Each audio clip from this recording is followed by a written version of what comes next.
The very first words of the Bible are, "In the beginning, God created the heavens and the earth." Do you believe that? This used to be something that people would just take for granted and say, well, of course, everything was created by God. Look at the design. But we're growing up in a different time. And now we're told that this might not be an option. But the question is, what do you really believe? And have you even thought about it? Because fewer and fewer people are taking time to think through the bigger questions in life. You know, we live in a real busy time with a lot of multitasking where we jump from one thing to another. And when's the last time you really just sat down and were quiet and really thought through, is there a purpose to my existence? And that's what we want you to do, is to just think. I mean, to think right now. You are standing on a giant ball that is 2/3 water, spinning at 1,000 miles an hour. So just think about that for a second. And think about the fact that there's a ball of fire that's 93 million miles away and somehow never burns up, and that's what is keeping us warm. And so as we're flying around that ball of fire, try just imagine, okay, what is the point of me? Am I just an accident? Because many of us were just taught to believe that we're accidents. Where does it come from? According to Wikipedia, it says that the formation of our solar system began 4.6 billion years ago with the gravitational collapse of a small part of a giant molecular cloud. Most of the collapsing mass collected in the center, forming the sun, while the rest flattened into a protoplanetary disk out of which the planets, moons, asteroids, and other small solar system bodies formed. Is that it? Is that the whole story? That somehow there was this molecular cloud that was just always there? And that somehow it exploded into our solar system as you see it now, and that's the end of the story? Or is there something greater?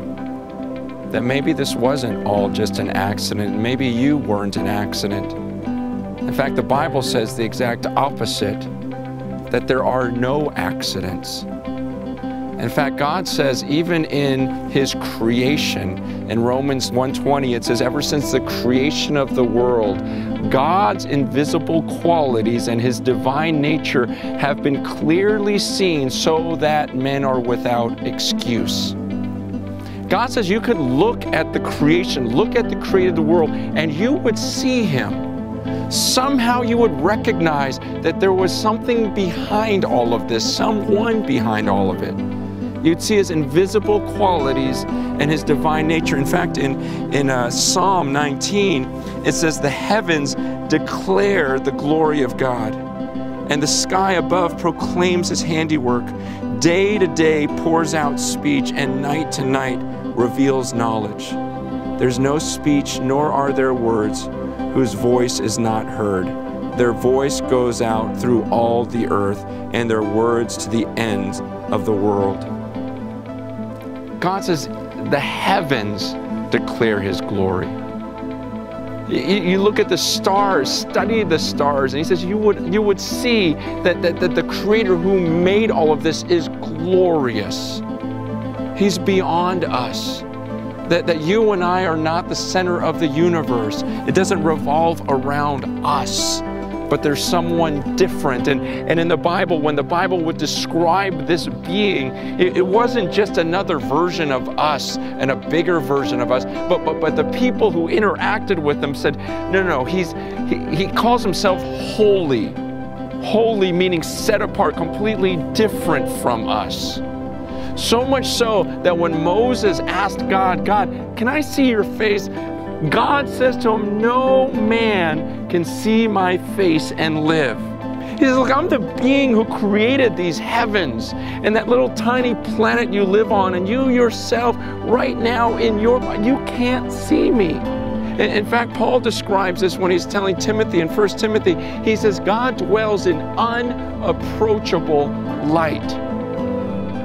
So there's this being who dwells in unapproachable light that I can't even exist. If I were to look upon his face, I would just die. That's how far beyond us the Bible says he is. In fact, when Isaiah got to see some sort of glimpse of him, he says there were these high angels who were covering themselves up.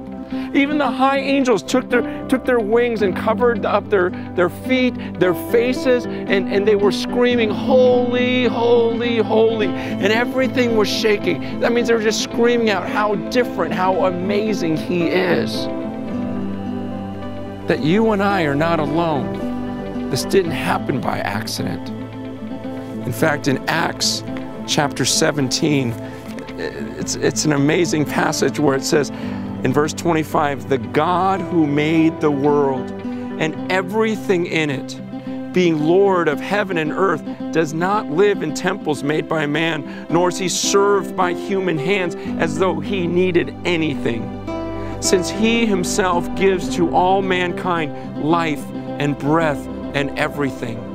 And he made from one man every nation of mankind to live on the face of the earth, having determined allotted periods and the boundaries of their dwelling place, that they should seek God and perhaps feel their way toward him and find him. Yet he is actually not far from each of us.